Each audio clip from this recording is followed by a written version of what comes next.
Hi. Before we get into today's episode, there's two things that I want to address first. One is that I've decided that straight across bangs is not the right look for me. Secondly, it's been really hard to concentrate on comic books with everything that's been going on in Minneapolis.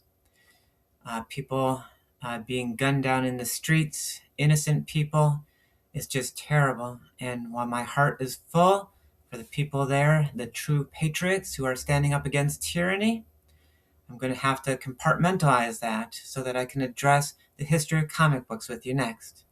So, here goes. You love her voice, you love her looks. What Melissa loves are comic books. Alright, let's get into things. Today, we're going to talk about the rule of six. Now, the rule of six is not something that you're going to know about from reading about comic book history. It's a term that I coined myself.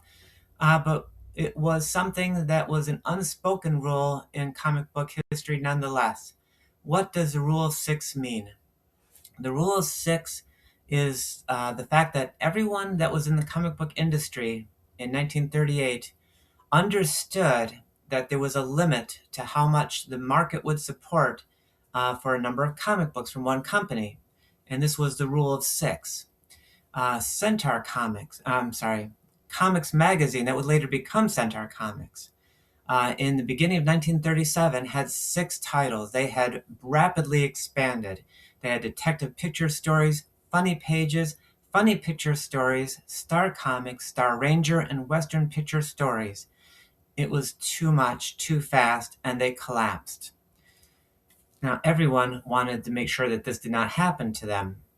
And nobody was really sure if six was the real cutoff point or not. Everyone was really cautious about approaching the number six. At this point in 1938, Detective Comics now has four titles.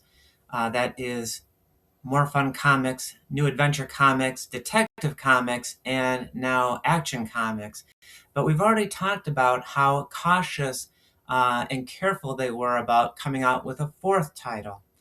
So who's going to be the next one to get up to five? And that's what we're going to talk about today. As soon as I get to my notes. Dell was a successful pulp fiction and kids magazines publisher that had tried to start the comic book industry as early as 1929 with the first incarnation of a book called The Funnies. I had stated in an earlier episode that this was Eastern Color Printing's first book, but apparently it was somehow a joint project between the two companies. Both companies had greater success working apart than they did together, but it was a smart strategy, splitting the cost of creating a monthly title, and Dell didn't forget this lesson. Dell already had Popular Comics, The Funnies, the newer version, and The Comics. They also had a fourth title already, sort of, that they actually had created with their new partner company, Western Printing. Western Printing was responsible for making it, but it was distributed by Dell, and that was Super Comics. And Super Comics was doing so well that Western decided to do it again and debuted Crackajack Funnies. And no, that's not Cracker Jacks. Even though they now had five titles between them, the contents continued to look familiar as features were shuffled around from book to book, or reprinted from Western's Big Little Book line of illustrated stories, and this was surely intentional, so readers of their books could expect much the same content with few surprises. Every feature was getting 3 to 5 pages allotted to it. Let's look today at the 5-page features. Dan Dunn I last talked about in episode 31 when he was still a feature in The Funnies.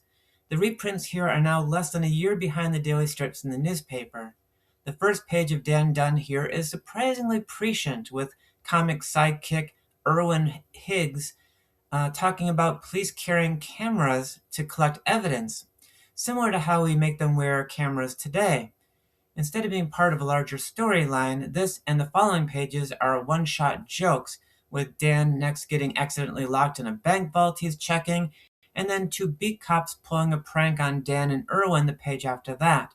After these downtime hijinks that feel very un-Dick Tracy-like, A new story begins with high stakes. Pirates have stolen a Navy destroyer and used it to steal a $15 million gold shipment.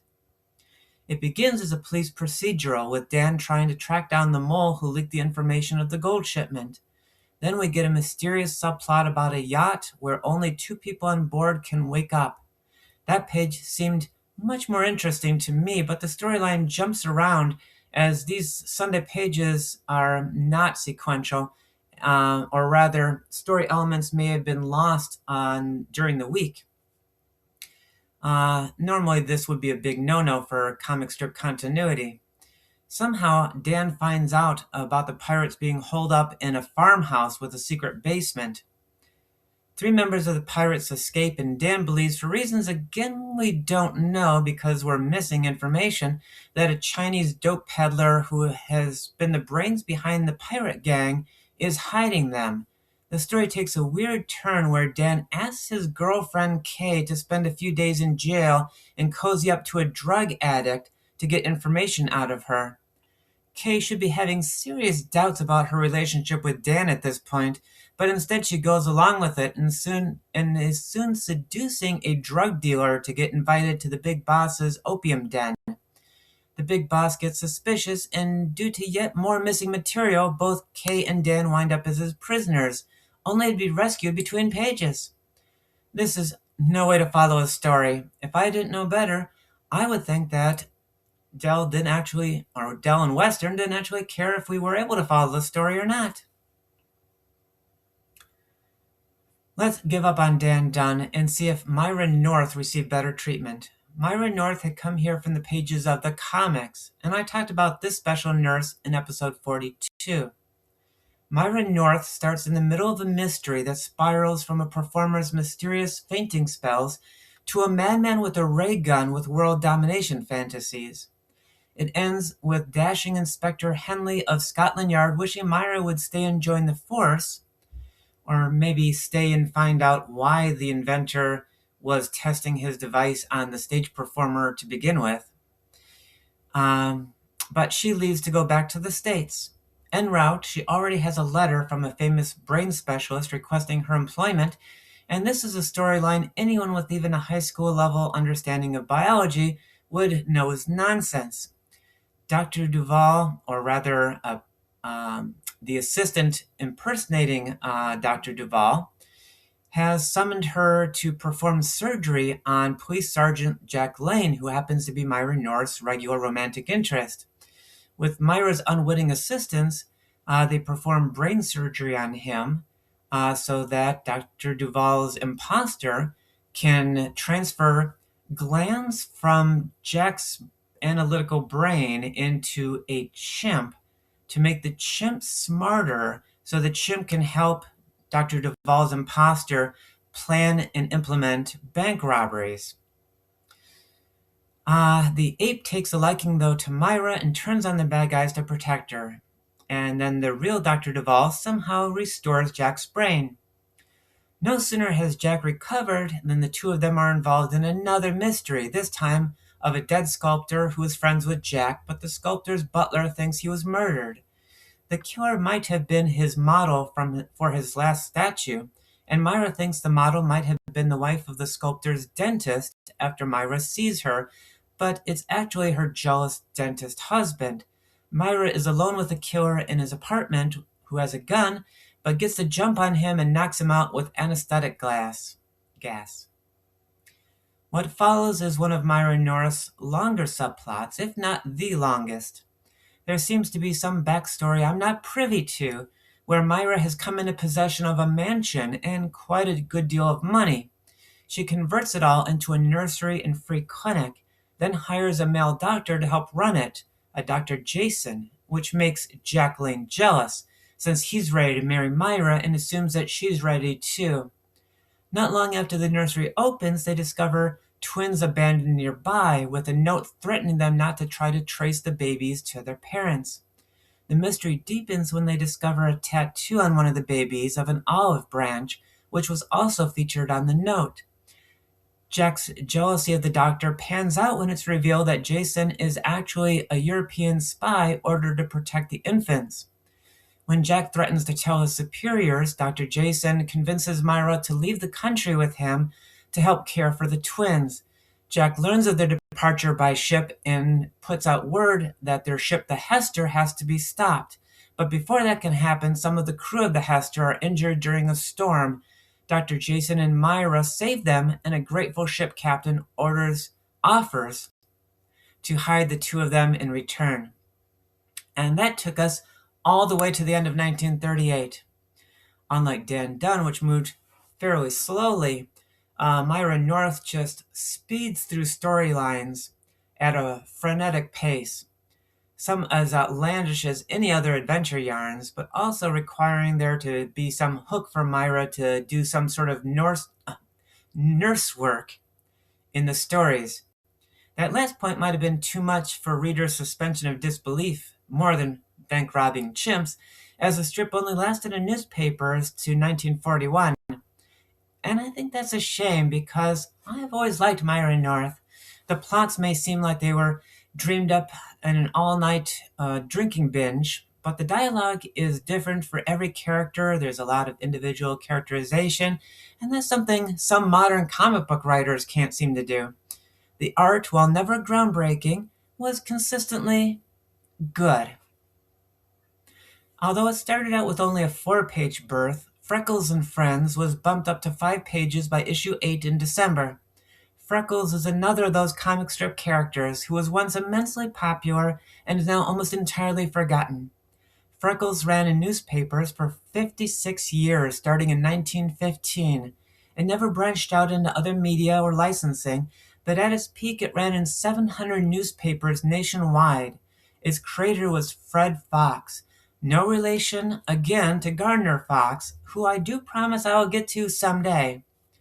Fred Fox was a gag writer for Groucho Marx for I don't know how long, but he did stay on Freckles and Friends all the way through to the end. Originally, it was about kids in daily gags, Peanut style, but Freckles was allowed to age in fits and starts until he reached his late teens, but not until the end of 1930s.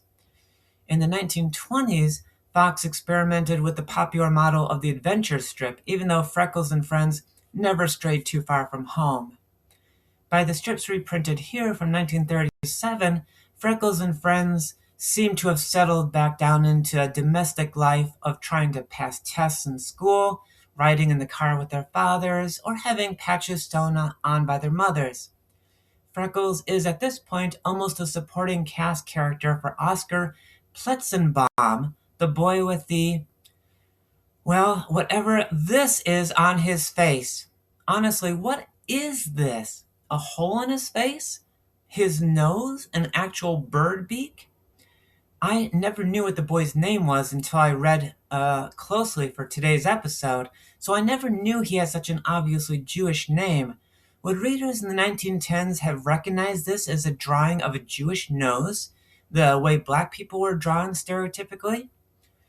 I'm honestly asking because I seriously don't know. By the end of the year, though, drama has found its way back into the strip. Sylvester Cook is another of the friends forcing Freckles onto the sidelines. He is the nerd of the group of friends, but he is going on trial in juvenile court for allegedly stealing 50 cents worth of medicine from the store that he says he left a 50-cent piece on the counter for after he broke in, the medicine being necessary for his sick mother. What became of the 50-cent piece? That mystery won't be solved by the end of 1938. But how telling is it that he had to risk jail time or juvenile jail time for 50 cents? It may stretch credibility by today's standards, but I fear in 1938 this was as likely or more likely than chimps robbing banks. And on that note, we're going to wrap up today. And I'm hoping that you enjoyed today's episode. And if you did, that you're going to like and subscribe to it. Maybe support the Patreon for it. Links to all this in the comments below. I will see you next time when we get on to another comic book title and get through the rest of 1938. And I'll see you then. Bye for now.